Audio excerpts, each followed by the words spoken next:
Voilà, je m'appelle Jocelyn Deloyer, je travaille au centre neuropsychiatrique Saint-Martin en Belgique, donc près de Namur, et avec Laurence, nous avons coécrit cet ouvrage. Oui, voilà, c'est un ouvrage collectif que nous avons dirigé ensemble. Laurence Font-Armand, moi je suis du LIH à Luxembourg, un centre de recherche pour la santé. Je suis sociologue de la santé mentale, et nous avons eu le plaisir de travailler ensemble, et c'est de cela dont nous voulons parler. Oui, alors pour introduire un peu nos deux ouvrages, que voilà, Emploi, formation, tutorat en santé mentale, des innovations nécessaires en Europe, nous l'avons coproduit également en anglais. Pour introduire cet ouvrage, ce que nous voulons dire, c'est que alors nous sommes dans un secteur d'activité qui est celui de la psychiatrie, de la santé mentale. Alors pourquoi s'intéresser à l'emploi, à la formation? C'est un secteur qui est en pleine évolution, avec les réformes, n'est-ce pas, de la psychiatrie. Nous savons que les métiers sont vraiment impactés, et il y a des évolutions récentes qui sont apparues. Les réformes de la psychiatrie ont voulu dire que les choses ne sont plus centrées sur un hôpital psychiatrique, mais maintenant avec les progrès des neuroleptiques, on sait que les patients vont à l'extérieur, ils vont vivre aussi à l'extérieur. Il faut avoir une approche plus communautaire, plus sociale, on va dire. Alors on a fait on a en tout cas travaillé sur la base de nos productions, sur le résultat d'un projet. Alors Jocelyn, voilà, parle-nous un peu du projet, Oui, de quoi il s'agit.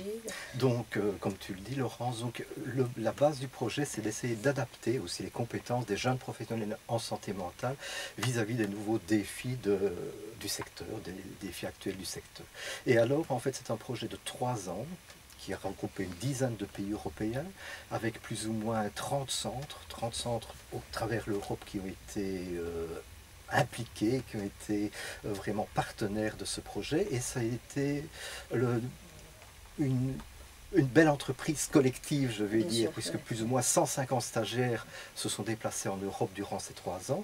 Donc ce projet a été évidemment coordonné par le Centre neuropsychiatrique Saint-Martin à Namur, mais c'est grâce à l'engouement de tous ces partenaires qui ont fait que vraiment nous avons obtenu ces résultats. On peut rappeler peut-être les 10 pays dans lesquels Oui, tout à fait. Donc, nous avons on va travaillé. partir du nord, Oui, l'Islande, la Suède, l'Allemagne, la Belgique, le Luxembourg, la France, la Grèce, la Roumanie Roumanie, et l'Espagne. voilà, Voilà. tout à fait, oui. Donc 10 pays partenaires. 10 Oui, pays partenaires, c'est un gros projet. c'est un beau projet. C'est pour ça qu'avec ce projet, en fait, notre idée a été de finalement avoir un regard croisé de tous ces pays, pour pouvoir un regard croisé sur européen, multisectoriel, pluridisciplinaire.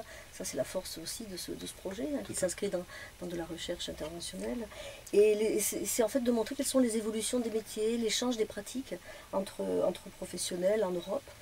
Et alors, on peut peut-être prendre la structure d'ailleurs de notre ouvrage. On va la commenter ensemble.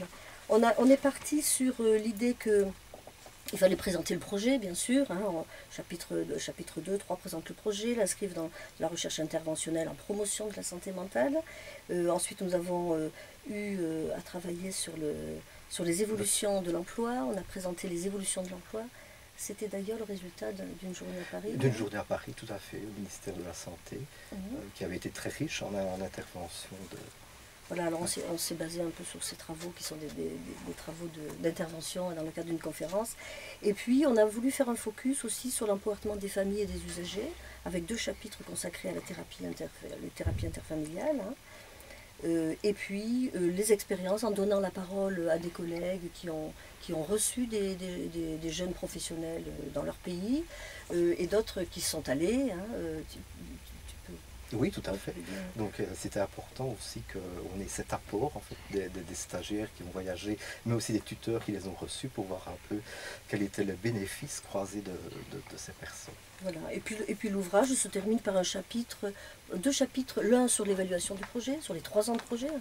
On a eu 3 ans de financement, on l'a pas dit, on n'a pas parlé de nos cofinanceurs, c'est l'Europe qui nous a financé avec les projets Erasmus+, projets stratégiques. Tout à fait.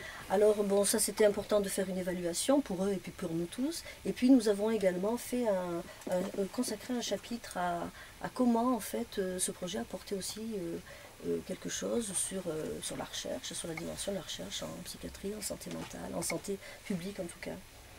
Voilà, hein, il faut remercier tout le monde. Bien sûr, il faut remercier tout le monde, tous les co-auteurs, les financeurs, aussi le rappeler que l'Europe a participé au financement de ce projet, toutes les institutions aussi, parce que toutes les institutions étaient sur leur fonds propres, et puis dire que c'était vraiment plaisir de travailler ensemble et de réaliser cet ouvrage collectif, et que voilà, nous espérons qu'il va recueillir un bon accueil. Voilà, un bon accueil des lecteurs. Des lecteurs. lecteurs. Et puis, oui, voilà, pour nous c'est important de pouvoir diffuser ce que nous avons produit.